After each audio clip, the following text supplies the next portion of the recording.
Salut, dans cette vidéo, je t'explique comment faire la mise en structure des tâches de ton projet grâce au WBS. Je te prie de bien vouloir t'abonner sur ma chaîne afin de recevoir chaque vendredi une nouvelle vidéo pour pouvoir te former à MS Project. Alors, c'est quoi le WBS? C'est une expression anglaise qui signifie Work Breakdown Structure. En français, ça veut dire structure de décomposition du projet. Pourquoi faire la mise en structure des tâches de ton projet à travers le WBS? Il y a trois sujets importants. Premièrement, le récapitulatif de ton projet. Ça te permet d'avoir le coût total de ton projet, la durée totale de ton projet ou toute valeur cumulée sur l'ensemble du projet.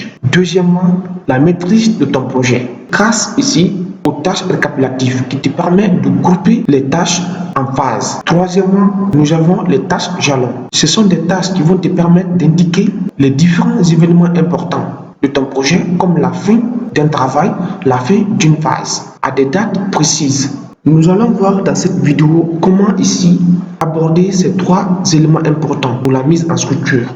Comment afficher le récapitulatif du projet. Tu cliques sur l'onglet format. Dans le groupe affiché masqué, tu coches tâche récapitulative du projet.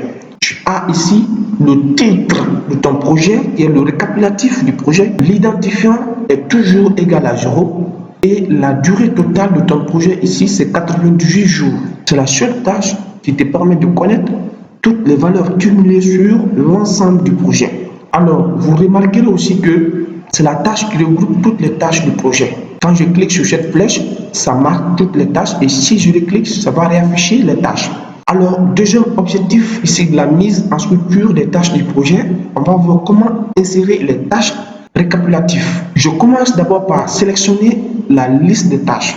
Le projet que nous avons ici, il faut d'abord qu'on mette en place les tâches qui vont permettre de faire la préparation ici de ces projets. Alors parmi ces tâches, nous avons la tâche expression de besoins, étude détaillée, achat des équipements nécessaires et ensuite lancement du projet. Ça c'est la liste de tâches qui va nous permettre de préparer notre projet. Alors une fois sélectionné, je clique sur l'onglet tâches dans le groupe insérer ici qui regroupe toutes les tâches qu'il faut insérer.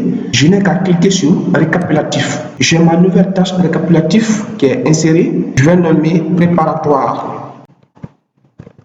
Vous remarquerez que la tâche récapitulative préparatoire que je viens d'insérer ne regroupe que la liste des tâches que j'avais sélectionnées, c'est-à-dire expression de besoins jusqu'à lancement du projet. Vous voyez? Donc, la durée de toutes ces tâches de la phase préparatoire va prendre 19 jours. Alors, après la phase préparatoire, nous allons commencer la mise en œuvre ici du projet de conception du système de surveillance informatique. Alors, pour cette phase, nous avons ici un ensemble de tâches, à savoir la tâche maquettage jusqu'à configuration.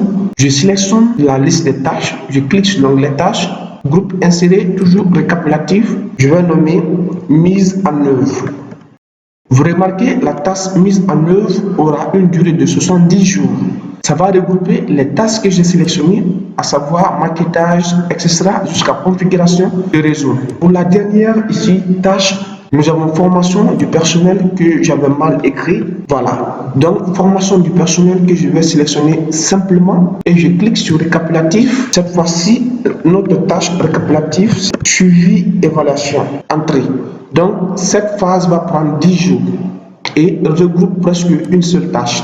Maintenant, le troisième objectif que nous allons procéder, c'est d'indiquer ici les événements importants, comme la progression ici de notre projet. L'événement important ici, c'est grâce au jalon que nous allons indiquer ça. Le jalon ici, c'est une tâche qui va permettre d'indiquer les différents événements importants de notre projet, comme la progression du projet, à savoir la fin ici d'un travail. Donc nous allons insérer un jalon pour la phase mise en œuvre et également pour suivi et évaluation pour indiquer la fin de chacune de ces phases. Alors ici, la phase mise en œuvre consiste à lancer le système de surveillance informatique.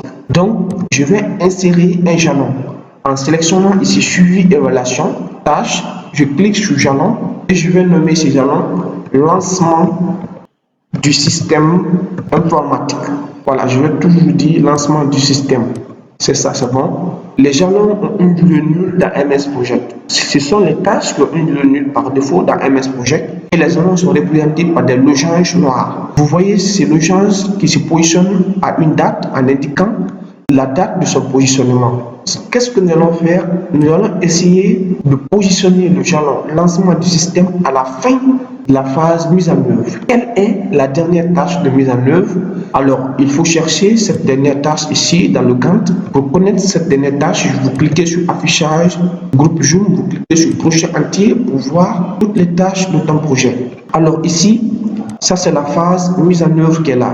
La dernière tâche, c'est ça. C'est la tâche installation du système de surveillance. Je prends ici l'identifiant de cette tâche, c'est 15, et je mets cet identifiant ici pour que notre jalon puisse se positionner à la fin de cette phase qui est mise en œuvre. Donc, le jalon nous indique la fin de la phase mise en œuvre à la date du 8 premier mois. Alors, je viens également pour la tâche récapitulative suivi évaluation. Je vais sélectionner la première ligne vide du moins. Je clique sur l'onglet tâche et je clique sur jalon. Je vais nommer ce jalon clôture. Alors, ici, la dernière tâche de suivi évaluation, c'est formation du personnel. L'identifiant ici, c'est 19, donc je vais mettre l'identifiant 19 ici pour indiquer que le prédécesseur de ces jalons, c'est formation du personnel. Donc, automatiquement, vous voyez, le jalon se positionne à la fin ici de la tâche formation du personnel qui est le 19 premier mois. Nous avons fini notre vidéo sur la mise en structure des tâches du projet. Je vous prie de vous abonner sur ma chaîne au cas où vous ne l'avez pas fait et rendez-vous pour la prochaine vidéo vendredi prochain sur la gestion des ressources. Merci.